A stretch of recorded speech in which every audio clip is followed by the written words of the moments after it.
नमस्कार मालक. आपण सध्या आहोत अद्रकीच्या प्लॉटमध्ये आणि आपण बघू शकता की प्रामुख्यानं अद्रक ही आता सध्या पिवळी पडत आहे. तर याची काही प्रमुख कारणं अशी असू शकतात की जो सततचा पाऊस पडतोय त्यामुळं आपल्या मातीमधून जे फेरस आहे, ज्याला आपण लोह म्हणतो, तो लीच आउट होत आहे. म्हणजेच आपल्या प्लॉटला लोह कमी पडतं. त्यासाठी आपण काय करू शकतो, तर जे फेरस इड्डा येतं 6% मध्ये, ते आपण खालीहून म्हणजे ड्रिपद्वारे किंवा ड्रिचिंगमधून अर्धा किलो पर एकर देऊ शकतो.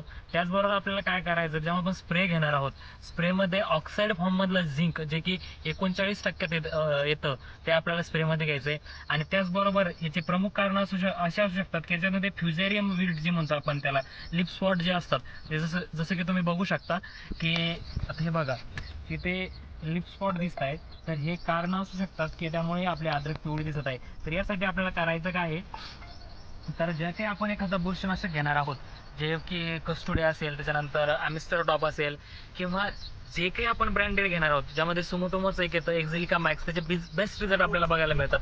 तर त्यासोबत आपल्याला एक अँटीबायोटिक घ्यायचं आहे. त्यामध्ये आपण व्हॅलेरामायसिन घेऊ शकतो किंवा स्ट्रेप्टोसायक्लिन घेऊ शकतो. त्याचे अतिशय उत्तम रिझल्ट शेतकऱ्यांना आलेले आहे आणि त्यामुळे आपल्या पिकातील पिवळेपणा निघून अद्रक जी आहे ती हिरवीगार आणि जास्तीत जास्त फोटोसिंथेसिस होईल आणि त्यामुळे फुटवे जास्त निघेल आणि जी कंदाची साईज आहे, ज्याला आपण अद्रक म्हणतो, नवीन येणारा फोम असेल किंवा नवीन फुटवे असतील, ते जास्त येईल आणि एकंदरीत आपलं उत्पन्न वाढीसाठी त्याचे फायदे नक्कीच आपल्याला बघायला मिळतील. धन्यवाद.